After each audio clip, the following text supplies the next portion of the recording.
Good morning, everyone. Welcome to Module 2. Change is perhaps the most persistent force in education, yet within academic and administrative discourse, change is frequently weaponized as a catch all buzzword. We demand change, we fund change, and we lament the lack of change, often without interrogating what kind of change is actually occurring.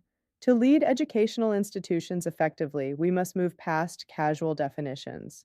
Today, we will unpack the multidimensional nature of educational change by distinguishing between four distinct typologies. We will then cross examine these typologies through the lenses of key theoretical frameworks. Ultimately, we will ground this in the paradigm of systems thinking, moving from a reductionist view to a holistic one. Before we can architect an intervention, we must classify the phenomenon. Educational shifts are rarely isolated. They are typically a blend of four distinct categories.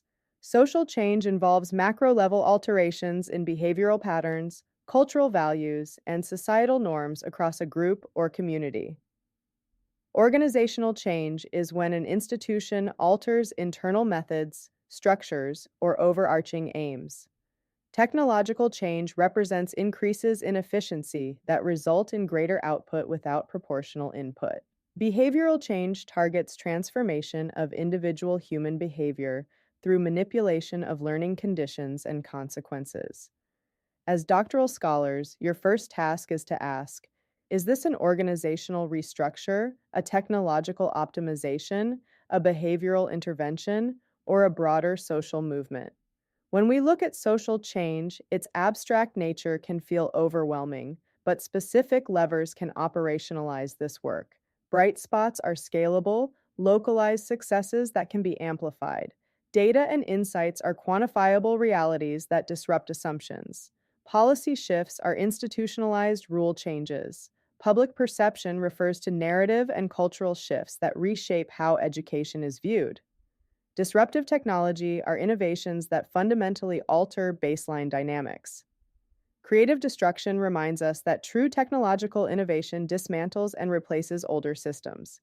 Think of how digital learning management systems did not just supplement paper workflows, but replace traditional classroom physics. Conversely, at the micro level, behavioral change confronts the persistence of individual habit in school reform.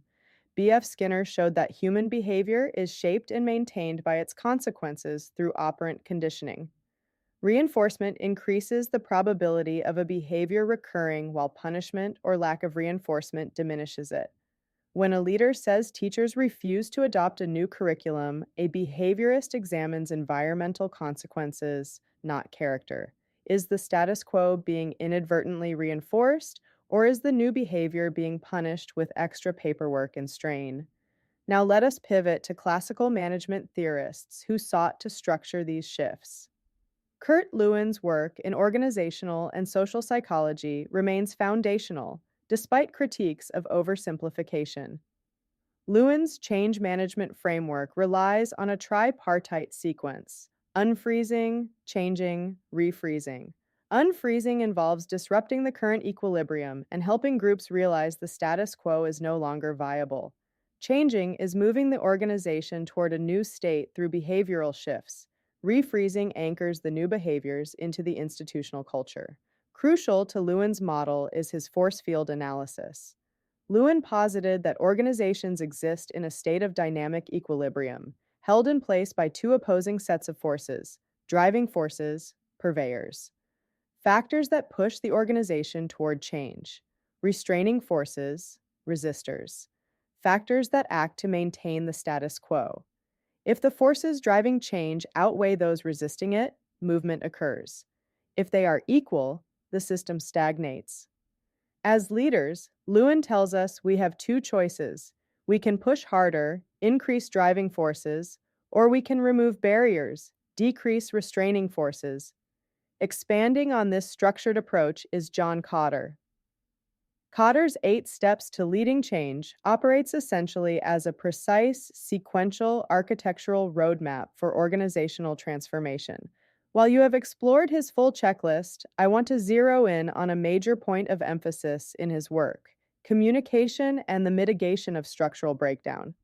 Cotter highlights that a significant percentage of change initiatives fail halfway through, due to a lack of continuous, transparent communication and a failure to secure short term wins. His last four steps specifically focus on the grueling work of sustaining momentum and anchoring those new practices directly into the organizational decision making processes. For Cotter, change is a linear, disciplined march from urgency to institutionalization. This continues as a two-part video.